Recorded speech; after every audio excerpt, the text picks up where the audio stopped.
Good morning, everyone. My name is Dr. Sagar Sahita. I'm an assistant professor in the Department of Cvts at UNMICRC Institute of Cardiology and Research Center, Ahmedabad. Today, we shall be learning about ventricular septal defects. A small disclaimer, I don't own any of the material or the images that I'm going to present. What I'm going to present has already been presented by these legendary authors in their legendary textbooks, which I believe every student of cardiac surgery should own and read. Before starting the lecture, I would recommend you to go back to the anatomy lecture videos when the CCE Continuous Cardiac Education series was started by UNMICRC almost a year back. Please go through the anatomy lecture, and we need to have a good understanding of the anatomy and the embryology as well. Dr. Tushar Gajjar has taken 3 lectures on embryology. You can find it in our YouTube playlist of the UNMICRC YouTube page.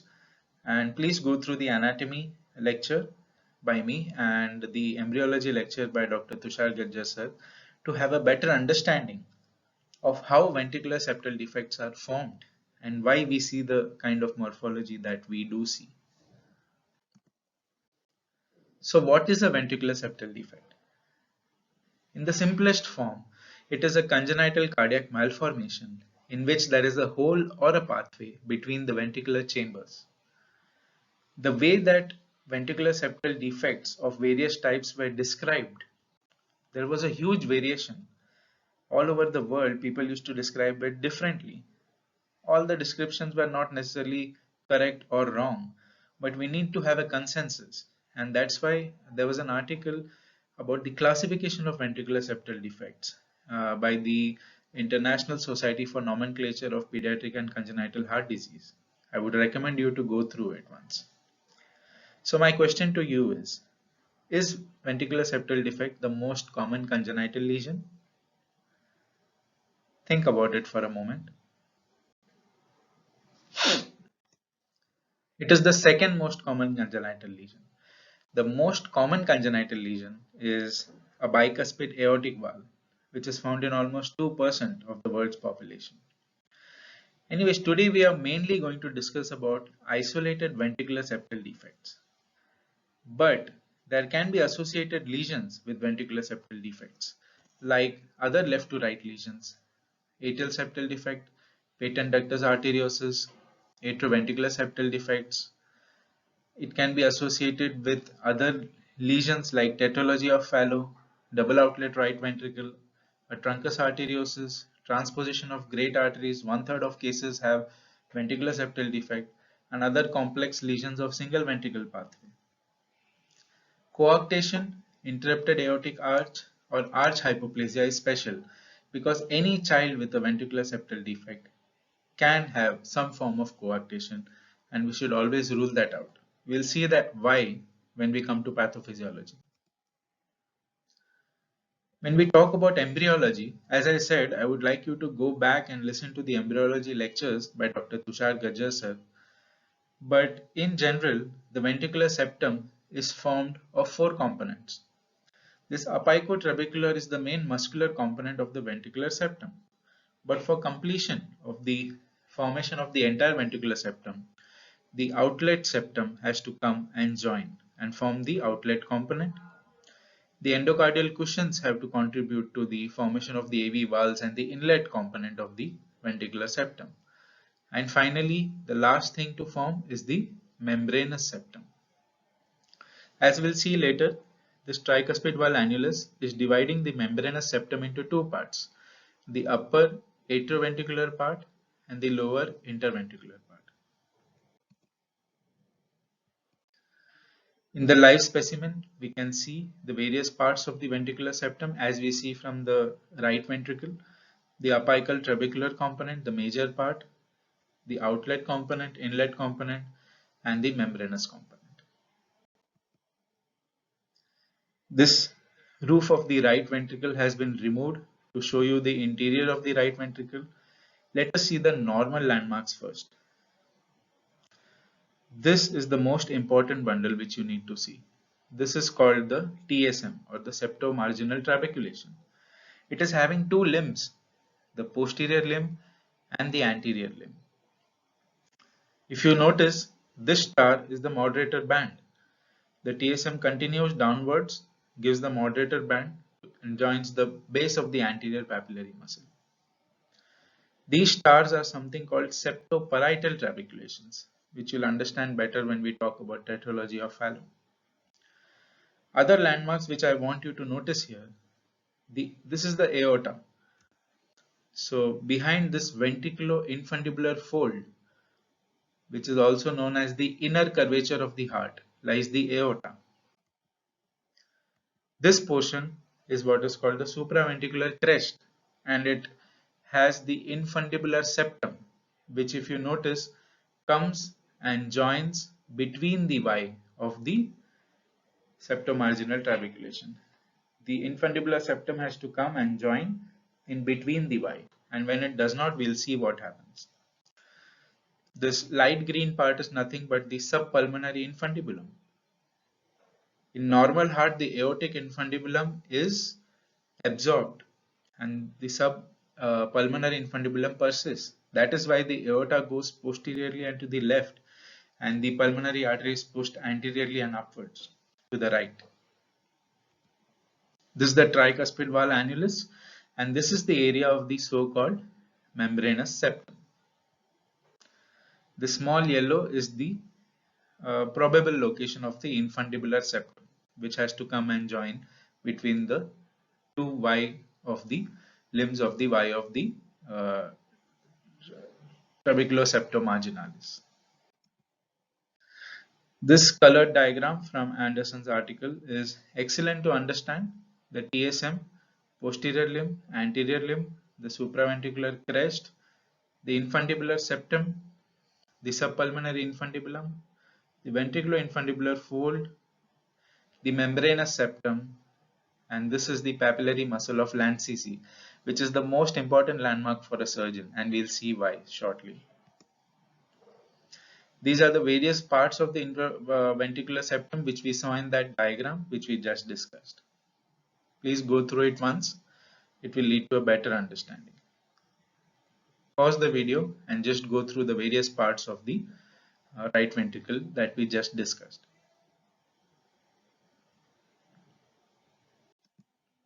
Now, when it comes to the normal landmarks, we see the supraventricular crest, the papillary muscle of Landsisi, the two limbs of the TSM, septal band also it's called sometimes, the moderator band, the anterior papillary muscle.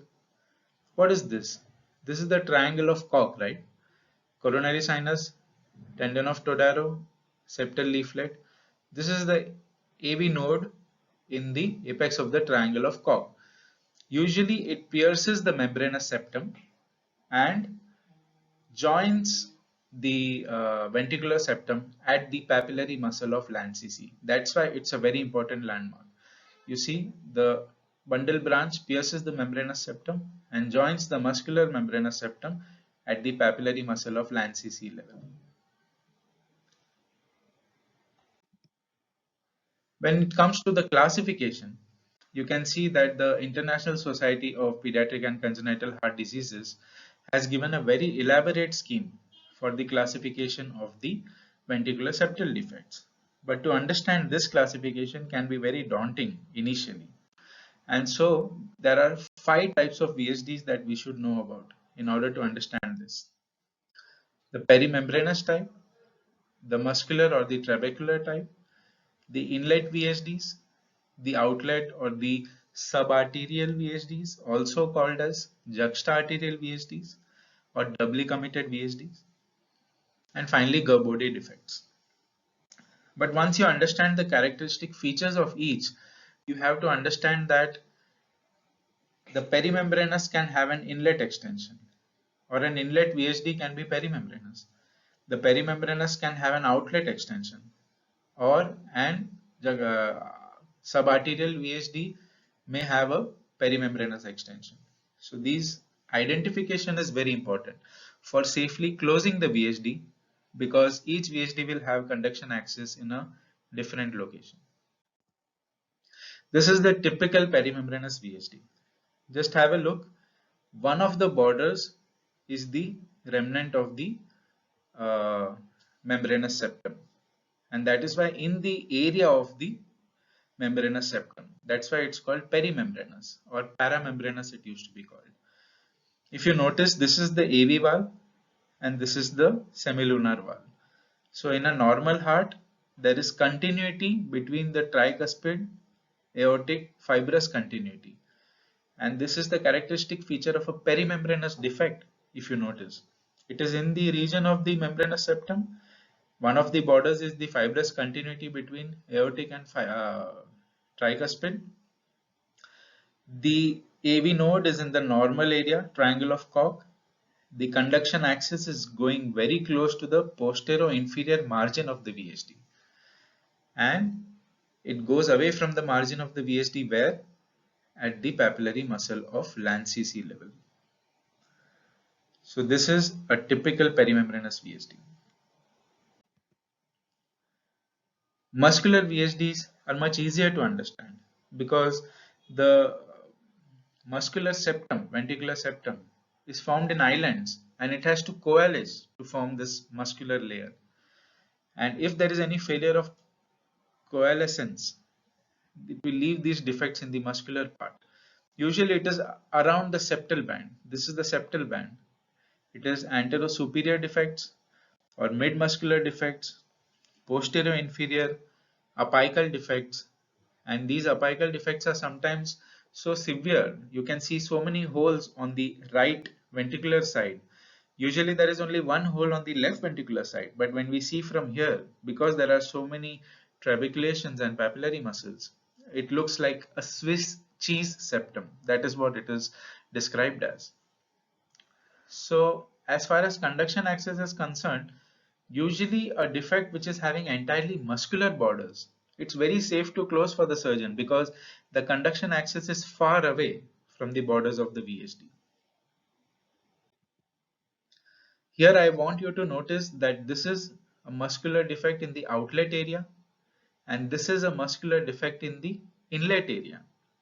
So it is borders are not formed by the remnant of the membranous septum. It is not in that area. It is in the inlet area or the outlet area, but the borders are entirely muscular, and therefore it is important to recognize this because an inlet muscular defect, when you get, it is covered by the septal leaflet of the tricuspid.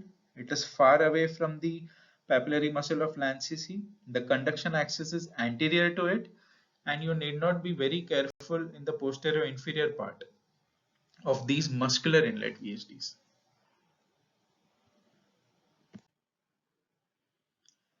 On the other hand, if you notice, this is also in the inlet portion. So it's an inlet VSD, but actually one of the borders is formed by the remnant of the membranous septum. It is near the area of the membranous septum, and that's why you can call it a perimembranous VSD with an inlet extension.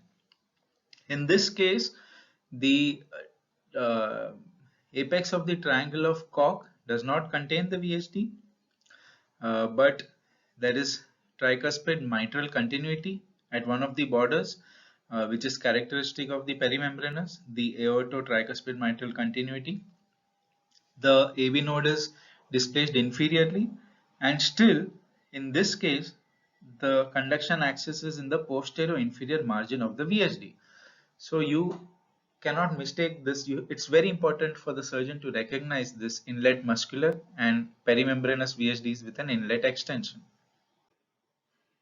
So a doubly committed defect or a juxta-arterial defect is called so because doubly committed to aorta as well as pulmonary artery. Doubly committed defect opens to the outlet between the limbs of the TSM. So this posterior limb of TSM, there is a muscle ridge which separates it from the membranous septum and the conduction axis. So very little chance of injuring the conduction axis to when you are closing a doubly committed VSD. Border is formed by aortic pulmonary fibrous continuity. Just like in perimembranous, the feature was aorto-tricuspid continuity. Here, the semilunar valves, aortic pulmonary fibrous continuity is a important feature which tells us that this is a doubly committed or juxta-arterial VHD. Doubly committed or juxta-arterial VHDs are much more common in the Asian population compared to the Western population. But let's take a look at this VHD. It is also doubly committed. There is a region of aortopulmonary continuity. It is between the limbs of the TSM, but there is also a perimembranous component to it because one of the borders is formed by the remnant of the membranous septum. So it is closer to the area of the membranous septum, and this posterior rim of muscular tissue is no longer there. So this is a doubly committed VHD with a perimembranous extension or a perimembranous VHD with an outlet extension. Very important to know because here the conduction axis will be very close to the posterior inferior margin of the VHD. If you look at this diagram again, you notice that the infundibular septum has to open between the two Ys of the TSM. So what happens when there is hypoplasia of this septum or it doesn't form? It leads to a doubly committed VHD. But there is a possibility that this septum is deviated anteriorly or posteriorly. So what happens when there is deviation or malalignment of this and infundibular septum? Let's see. So if there is deviation of this infundibular septum, if it is deviated anteriorly, cephalad and laterally, it will cause subpulmonary obstruction, just like in tetralogy of Fallot actually. So you notice this infundibular septum, which was supposed to come and meet between the limbs of the TSM, has in fact moved anteriorly, malaligned itself anteriorly, cephalad and laterally. This is causing some subpulmonic obstruction. This is typical of a tetralogy of Fallot. Anterior cephalad and lateral malalignment of the infundibular or outlet septum, which leads to a large non-restrictive VHD, which leads to subpulmonary obstruction, which leads to overriding of aorta, because that was the area where the ventricular infundibular fold was there, right? So now the aorta is overriding, and all this leads to right ventricular hypertrophy. This is the classical tetralogy of Fallot. But this malalignment can also occur posteriorly. Anteriorly, there is the pulmonary obstruction. What happens when there is posterior malalignment? This is the anterior malalignment I told you about. So when the outlet septum, instead of meeting between the limbs of the TSM, like a flap door, imagine like a flap door mechanism, it opens, it deviates itself anteriorly, laterally, cephalad, it will cause subpulmonary obstruction, just like here. This is typical of tetralogy of Fallot. If it is malaligned posteriorly, like you can see here, what is posterior? The aorta. So it is going to lead to subaortic obstruction.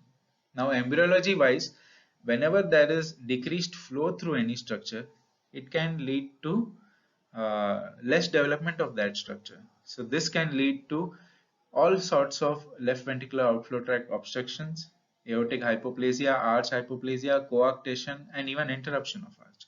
So this posterior malalignment is related to aortic obstruction, subaortic obstruction. This anterior malalignment is related to the tetralogy of Fallot. So till now what we saw the perimembranous VHDs, posterior inferior margin conduction axis, perimembranous inlet and outlet VHDs, posterior inferior conduction axis, perimembranous trabecular extension, perimembranous VHDs extending into the muscular septum, again posterior inferior margins, muscular inlet VHDs have far away from the conduction tissue which is running anterior to them. Let's not forget the GERBODE defects. So what's a GERBODE defect? This is the area of the membranous septum, and we had seen that the tricuspid valve annulus divides the membranous septum into an atrioventricular part and an interventricular part. So a direct GERBODE defect is actually a defect in the atrioventricular part of the membranous septum. So in this case, there is a LV to RA tunnel. From the left ventricle, blood is directly reaching the right atrium. The conduction axis is very near to these defects, and we have to be extremely careful in closing this because they are very near to the apex of the triangle of Koch. Usually we close these defects with pericardium. The indirect GERBODE is different in that the atrioventricular part is intact. There is a normal perimembranous VHD and a deficient tricuspid valve tissue. Anteroseptal commissure is deficient here, and through the VHD, because there is tricuspid regurgitation, the blood is coming from the aorta to the RA. That's an indirect GERBODE defect. As you see here, the atrioventricular part is intact and shunting is through the perimembranous VHD and this gap between the leaflets of the tricuspid valve. So what is the pathophysiology of these lesions? So it depends on the size of the VHD also and the degree of pulmonary vascular resistance compared to the systemic vascular resistance. But in general, a ventricular septal defect leads to blood flowing from the left to the right. So what happens is, in a normal situation, one arrow mark leads to one normal cardiac output. The amount of blood flowing through all the chambers is the same. Here, because blood is flowing from left to right, more blood goes to the lungs. QP is high, flow to the lungs is high. More blood returns from the pulmonary veins, more blood reaches the left atrium, more blood reaches the left ventricle. Half of it is shunted across the VHD and half of it goes across the aorta to try to maintain the normal cardiac output which the child needs. So this leads to failure to thrive. Very important to understand the clinical feature of a ventricular septal defect. Now, the child with ventricular septal defect is having LA and LV volume overload and increased blood flow to the lungs, increased lung water. This leads to a lot of secretions and this leads to recurrent lower respiratory tract infections. The child may be born with a normal birth weight, but after that there is no pickup of the birth weight because child is not because of the low cardiac output he is not able to feed efficiently. The child gets tired during feeding, there is sweating on the forehead, and then he has to rest. This is how we know that the child is in congestive cardiac failure. Slightly older children, because of the increased tachypnea and respiratory distress, may have what we call these Harrison's grooves or Harrison's sulcus. But smaller children, there will be failure to thrive, inadequate weight gain, and this is something typically called suck rest suck cycle. The child will start sucking or feeding, he'll get tired, he'll have sweating on his forehead, he has to rest, then he'll again start feeding for some time, but he'll be unable to. All this leads to the main symptom that patients come with is inadequate weight gain or poor weight gain or in fact weight loss.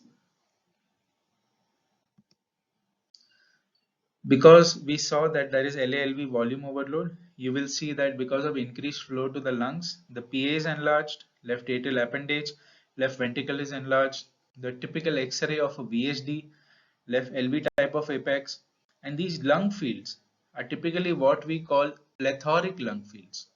Be sure to describe these as plethoric lung fields. They show increased vasculature, the hyperkinetic PAH, pulmonary arterial hypertension that occurs in kids with VHD. You can see lot of vessels, haziness, lots of vessels in all zones of the lung, even the outer third.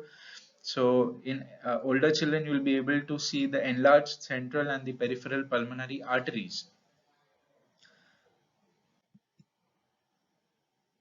On the ECG, usually there is a left axis deviation, and the characteristic feature of a large VHD is this large equiphasic QRS complexes in V2 to V5. This represents biventricular volume overload, biventricular hypertrophy, and it's called Katz-Wachtel phenomenon. And you can see these Q waves in V5 and V6, which also denote a good indicator of LV volume overload.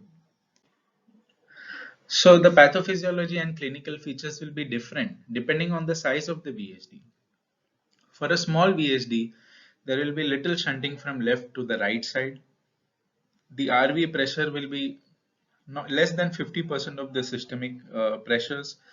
The QP by QS, this is how we measure the shunt, that is left to right shunt. The pulmonary blood flow is QP, it's more than the systemic blood flow. So it won't be more than 1.75.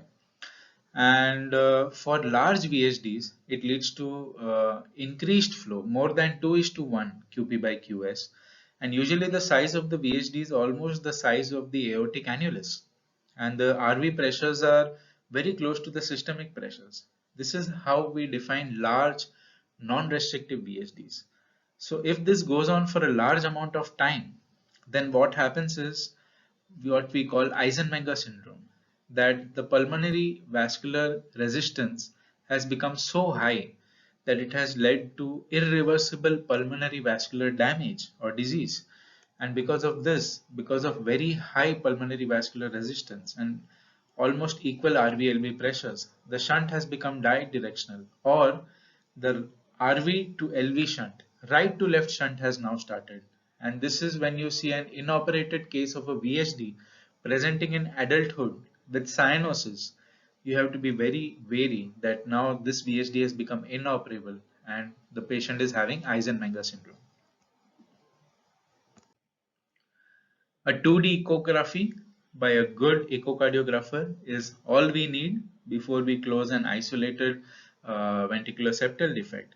You need to get the entire information about the type of VHD, the borders of the VHD, and whether there are any associated lesions. We don't want any surprises on table.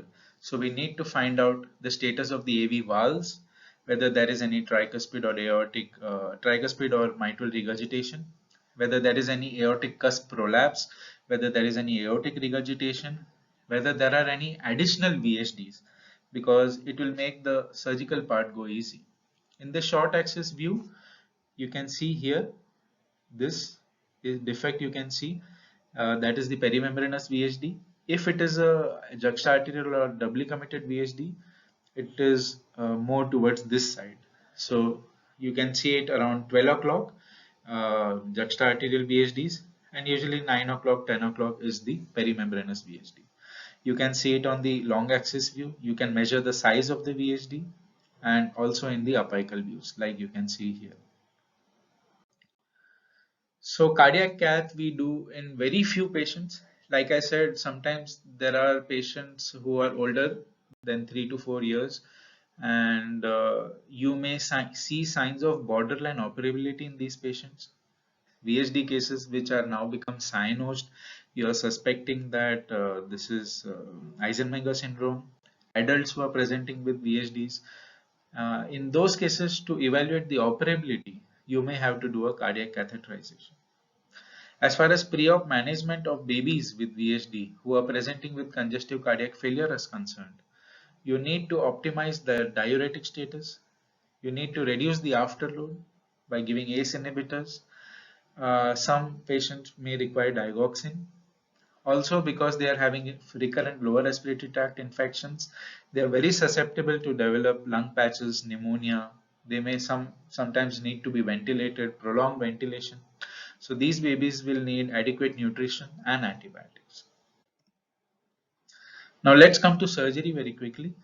So all these different types of VHDs, our aim is to close the VHD without damaging this conduction bundle. So you can approach the VHD most commonly through the right atrium. Here you see the VHD, and different people use different approaches. We can use interrupted sutures on the tricuspid valve side, continuous sutures on the rest of the borders, or you can use interrupted sutures on the uh, ventricular septum border and continuous sutures on the tricuspid annular border, or you can use entirely continuous sutures or entirely interrupted sutures. It differs from surgeon to surgeon. Most of the VHDs can be seen nicely after retracting the anterior tricuspid valve leaflets through the right atrium. And we usually close it with a PTFE patch. Otherwise, some people can use Dacron patches. Many surgeons prefer to use the patient's own pericardium.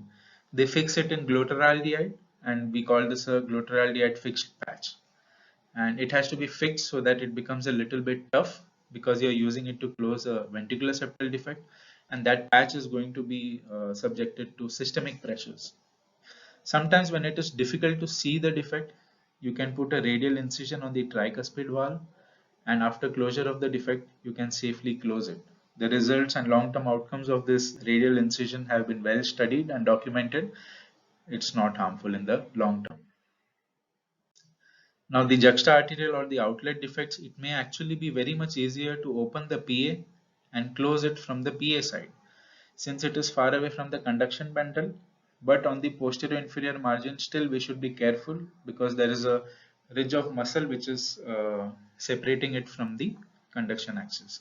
In this case, you can take interrupted or continuous sutures on the either side, but you have to be very careful not to damage the pulmonary leaflets because you are taking sutures through the pulmonary annulus. Also remember, while putting your patch and taking your sutures through the pulmonary annulus, that these defects are having a fibrous continuity between the aortic and pulmonary area. So that is forming a border of your VHD. If your sutures go through the aortic cusp and damage it, there can be aortic regurgitation following repair. Another approach is the right ventricular approach, but we rarely use it nowadays for isolated VHD cases. We use the RV approach when, in cases of pathology of fallow, we have to do a transannular patch and we are opening the RVOT. At that time, you can close the VHD through the RVOT incision. Otherwise, we don't prefer to put an incision on the ventricle for the simple reason that it may cause ventricular dysfunction. Rarely you can open the aorta to close the VHD, and very rarely you can open left ventricle. Now, why people used to open the left ventricle for closure of the VHD? Because Swiss cheese VHD, the openings on the right ventricular aspect are very difficult to see, and that is why you can usually see only one opening on the left ventricular side, lot of openings on the RV side. So if you close this one opening on the LV side, is much more easier to close this ventricular septal defects.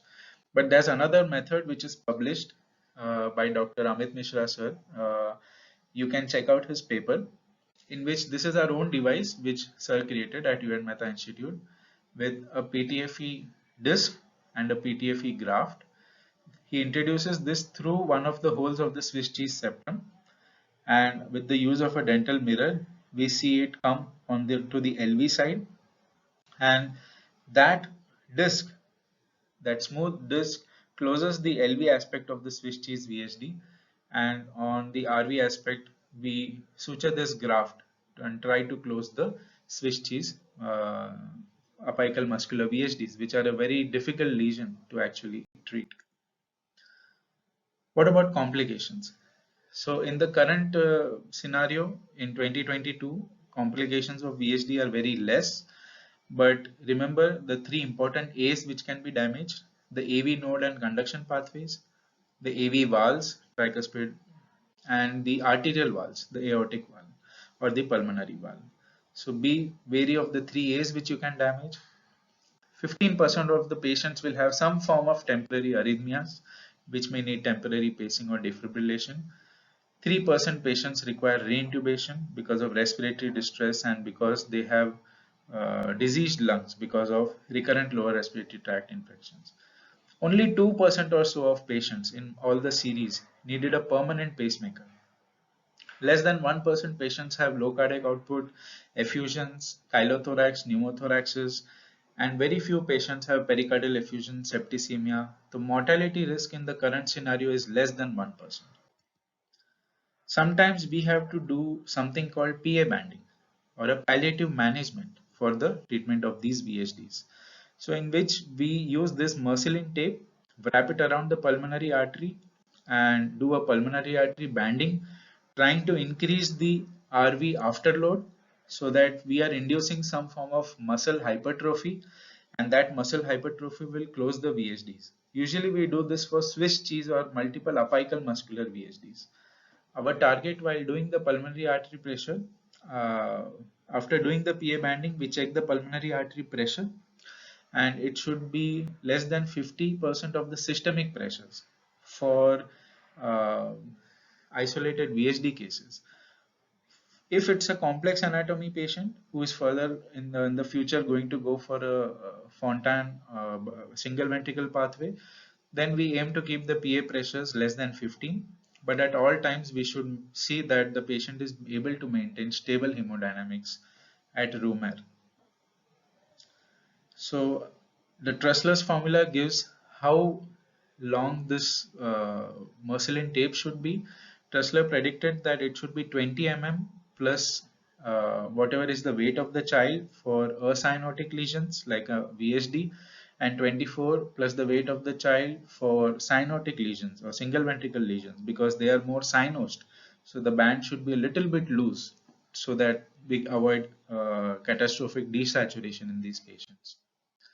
Currently, when we do PA banding at our institution, when a neonate presents with a VHD but he's having a coarctation or an arch, so we'll correct the coarctation or an arch repair we'll do, and we'll do a PA banding and we'll assess the VHD later on. If it's a very septic or marasmic child with a large VHD in failure and contraindicated for CPB, then we will do a PA banding. Complex cases like DORV with borderline rootable VHDs and borderline RVs, we want the child to grow up and that child may be able to go for a biventricular in the future. So in those cases, we can do a PA banding to buy some time. And VHDs of single ventricle, these cases are later on going for Glenn and Fontan. It's necessary to keep the PA pressures low, so we may do PA banding. And sometimes when in some complex lesions we are unable to decide regarding single or biventricular, so just to buy time we can do a PA banding. For muscular VHDs, device closure is being used more and more frequently, especially for children who are unable to tolerate surgery, or for larger some slightly grown children. But for perimembranous or juxta-arterial or other VHDs, the complication rate of devices is too high. The conduction block, the device embolizations, and that's why device closure currently is safe only for muscular VHDs. When we talk about natural history of VHD, I'm taking this in the end of the lecture because it's important to understand why we operate for VHD. So a normal child who is born at birth will have no symptoms at all, because at birth the RV and LV thickness is equal, the PA pressure, systemic pressure, pulmonary vascular resistance, systemic vascular resistance is exactly the same. So there will be no shunting. And this child usually is discharged, everything is normal, he goes home. The pulmonary vascular resistance starts falling after a few days. So murmur starts by the end of the first week. The left to right shunting in a VHD starts and a murmur can be heard by the end of the first week. But at this stage, there are no symptoms as such. So it remains undetected.